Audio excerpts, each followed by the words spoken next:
जय जय राम कृष्ण शरणं राम कृष्ण शरणं राम कृष्ण शरणं शरण्ये। जय जय राम कृष्ण शरणं राम कृष्ण शरणं राम कृष्ण शरणं शरण्ये।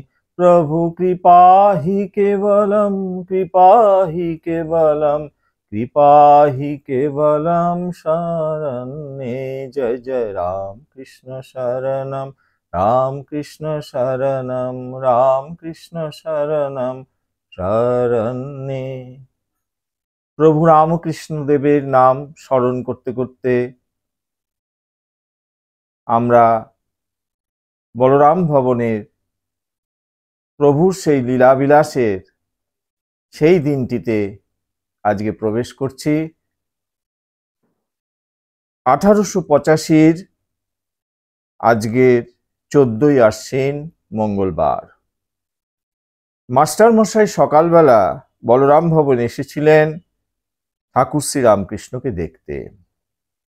সে সময় শ্রীরামকৃষ্ণের নিকট উপস্থিত ছিলেন ধীরেন্দ্র ঠাকুর, গোপালের মা ও গৃহকর্তা বলরাম বসু। বিকালে স্কুল ফেরত মাস্টার মশাই আবার সেখানে এসেছিলেন এবং সন্ধ্যা 7টা পর্যন্ত ছিলেন। শ্রীরামকৃষ্ণের দেহরোগের বিশেষ কোনো অবস্থান্তর লক্ষ্য করা যায়নি। পরদিন বুধবার 15ই আশ্বিন 1292 কৃষ্ণা ষষ্ঠী ও সপ্তমী তিথি, ইংরেজি তারিখ 30শে সেপ্টেম্বর 1885। মাস্টার মশাই স্কুলে যাবার পথে ঠাকুর শ্রী রামকৃষ্ণকে দেখতে এসেছিলেন। প্রায় 50 মিনিট সেখানে ছিলেন। মাস্টার মশাই ঠাকুরের ঘরে প্রবেশ করে শোনেন শ্যামপুকুরে যে নূতন বাড়িটি ভাড়া নেওয়ার জন্য স্থির হয়েছে সেটি সম্বন্ধে আলোচনা চলছে। শ্রীরামকৃষ্ণ বলেন, বাড়ি দেখতে পাওয়া যায়, তবে রাখাল দেখতে গিয়ে। শ্রীরামকৃষ্ণ আবার মাস্টার মশাইকে জিজ্ঞাসা করেন, বাড়িটা কেমন, কত দূর? দেখবে সেখানে যেন আবার গঙ্গার জলে না ডোবে। কিছুক্ষণ পরে শ্রীরামকৃষ্ণ বলেন, জুতা কেনা হয়েছে, দাম 3 টাকা, আর মাছ 3 আনার। বাবুরাম বলেছে 1 টাকা দেবে। তা ও কোথায় টাকা পাবে? কিশোরী বা কোথায় টাকা পাবে? সেই পাগলি আবার উপস্থিত হয়েছেন। বিজয়কৃষ্ণ গোস্বামীর সঙ্গে দক্ষিণেশ্বর কালীবাড়িতে একটি মেয়ে যেত, শ্রীরামকৃষ্ণকে শ্যাম বিষয়ক ও ব্রহ্মসঙ্গীত শোনাত। সকলে তাকে পাগলি বলতো। সে প্রায় উপদ্রব করত। পরবর্তীকালে শ্রীরামকৃষ্ণ কাশীপুর বাগানবাড়িতে বলেছিলেন, পাগলির মধুর ভাব। দক্ষিণেশ্বরে একদিন গিয়েছিল, হঠাৎ কান্না।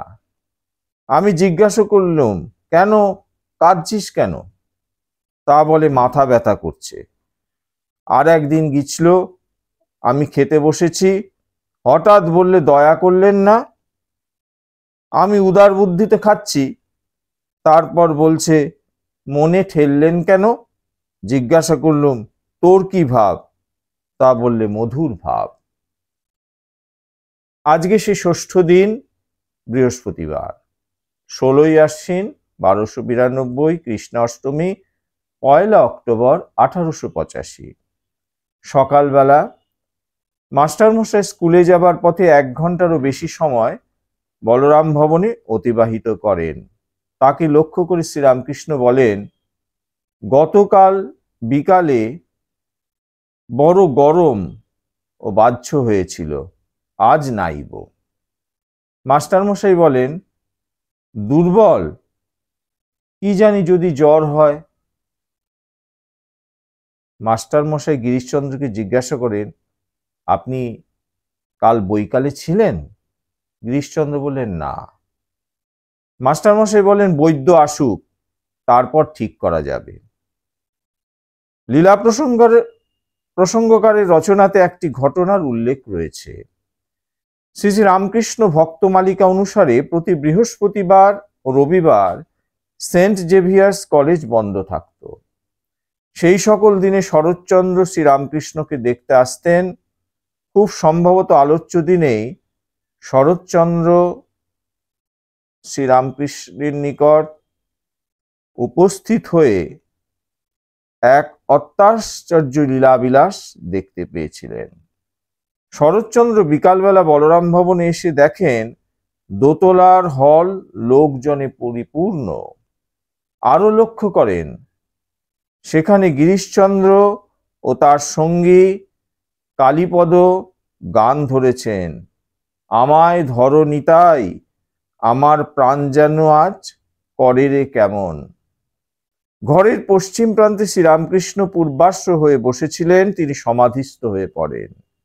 তার মুখ প্রসন্নতা ও আনন্দের আলোকে উজ্জ্বল। তার ডান পা খানি প্রসারিত। তার সম্মুখে উপবিষ্ট এক ব্যক্তি পরম প্রেমের সঙ্গে ওই চরণখানি সন্তর্পণে তার নিজের বুকে ধরে রয়েছেন। তিনি যেমন সুপুরুষ তেমনি ভক্তিবান। তার চক্ষু নিমিলিত, মুখ ও বুক চক্ষু জলে সিক্ত। নিস্তব্ধ ঘর একটা দিব্যভাবে জমজম করছে। এদিকে দ্বৈত সঙ্গীত চলতে থাকে, আমার প্রাণ যেন আজ করে রে কেমন, আমায় ধরো নিতাই, জীবকে হরিনাম বিলাতে, উঠল যে ঢেউ প্রেম নদীতে, সেই তরঙ্গ এখন আমি ভাসিয়ে যাই।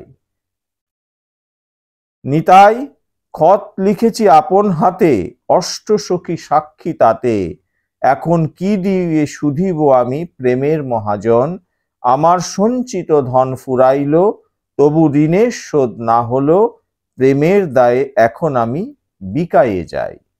গান থামলে শ্রীরামকৃষ্ণ অর্ধবাহ্য দশায় নেমে আসেন।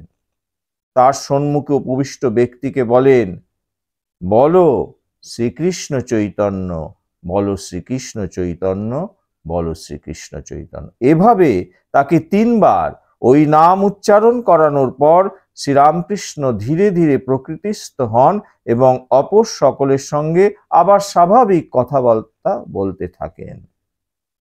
এই বিশেষ কৃপাধন্য ব্যক্তি নাম নিত্যগোপাল গোস্বামী, ঢাকায় জগন্নাথ কলেজের অধ্যাপক।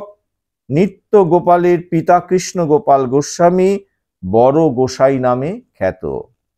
ইনি পূর্ববঙ্গে বৈষ্ণব ভাবধারাকে জনপ্রিয় করেছিলেন।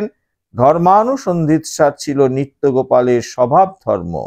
তিনি প্রথমে ব্রাহ্ম সমাজে ও পরে থিওসফিক্যাল সোসাইটিতে, এমনকি কিছুদিনের জন্য তিনি এক নাস্তিক দলে যোগ দিয়েছিলেন। শেষ পর্যন্ত তিনি সৌভাগ্যক্রমে বিজয়কৃষ্ণ গোস্বামীর মাধ্যমে শ্রীরামকৃষ্ণের সংস্পর্শে এসেছিলেন।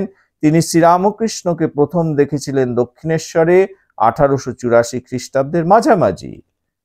এবার শ্রীরামকৃষ্ণের কঠিন ব্যাধির খবর শুনে তিনি ঢাকা থেকে ছুটে এসেছিলেন তাকে দেখবার জন্য।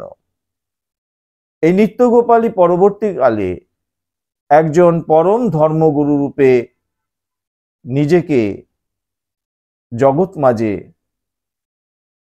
প্রচার করতে পেরেছিলেন এবং তার সেই ভাবধারা নিয়ে আজও একটি বিরাট ধর্মীয় সংস্থান কিন্তু এগিয়ে চলেছে। এই নিত্যগোপালের আরো অনেক ঘটনা আমরা পরবর্তী অধ্যায়গুলির মধ্যে পাব। আলোচ্য দিনে আরেকটি চমৎকার ঘটনা ঘটেছিল। বিকাল 4:30টার সময় মাস্টার মশাই স্কুল থেকে ফেরার পথে বলরাম ভবনে এসেছিলেন। বিকালে বৃষ্টি পড়ছিল। ডাক্তার প্রতাপ মজুমদার সেদিন আসতে পারেননি। তিনি গিয়েছিলেন শ্রীরামপুরে। শ্রীরামকৃষ্ণের বিষয়ে তাকে একটা চিঠি লেখা হলো। সন্ধ্যা 7টা নাগাদ বলরাম ভবনে উপস্থিত হন পণ্ডিত শশধর চূড়ামণি। শশধর তর্ক চূড়ামণি বিদগ্ধ পণ্ডিত, সাধক, খ্যাতনামা হিন্দু ধর্ম প্রচারক। শ্রীরামকৃষ্ণ চূড়ামণি মশাইকে প্রথম দেখেছিলেন 1884 খ্রিস্টাব্দে রথযাত্রার দিন। সেদিনটা ছিল 25শে জুন। তারপর চূড়ামণি মশাই শ্রীরামকৃষ্ণকে কয়েকবারই দেখেছিলেন। ঠাকুর শ্রীরামকৃষ্ণ গুরুতর পীড়িত শুনে তাকে আজ দেখতে এসেছে। ভগবান শ্রীরামকৃষ্ণের এই গলরোগ কে কেন্দ্র করে বলরাম ভবনে অনেক মানুষের কিন্তু সমাগম হচ্ছে এবং আমরা সেই লীলাবিলাসের মধ্যে অনেকেরই কিন্তু খবর পেতে শুরু করেছি। আরেকটি কথা কিন্তু না বললেই নয়, 1885 খ্রিস্টাব্দের প্রচন্ড গরম সেই বছরটায় পড়েছিল। জ্যৈষ্ঠ মাস, ভক্তরা ঠাকুরকে এই গরমের থেকে একটু রেহাই দেওয়ার জন্য সকলেই ঠাকুরের জন্য বরফ নিয়ে যেতেন তার সেবার জন্য। ঠাকুরও খুব খুশি হতেন। অবশ্য ঠাকুর তাদের বলেছিলেন যে তোমরা যদি আসো একটু বরফ এনো তো।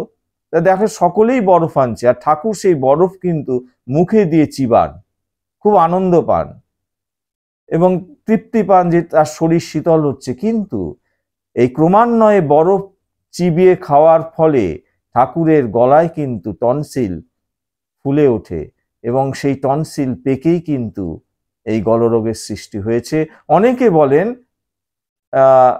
এটার আরেকটা ঘটনা আছে যে গিরিশ ঘোষের বকলমা তিনি গ্রহণ করেছিলেন এবং বকলমা গ্রহণের ফলে গিরিশ ঘোষের যত পাপ তাপ ঠাকুর শরীরে নিয়েছিলেন এবং তার গলায় ক্যান্সার হয়েছিল। এটা ভাবের কথা, কিন্তু যদি জাগতিক ভাব দিয়ে বিচার করা যায় যে ঠাকুর নিজেই যেন এই গলরোগটাকে আহ্বান করে এনেছিলেন তার এই লীলাবিলাস করার জন্য এবং তার চলে যাওয়ার যে একটা প্রক্রিয়াকরণ তিনি করবেন সেটারই যেন একটা কার্যাবলী তিনি করে ফেলেছিলেন ওই বরফগুলো চিবিয়ে। এটা ঠাকুরের লীলা। আজ এই পর্যন্ত। ওং নিরঞ্জনম নিত্যম অনন্ত রূপম ভক্তানুকম্পাধৃত বিগ্রহং বৈ ঈশাবতারং পরমেশমিড্ডং তং রামকৃষ্ণং শিরসা নমামি।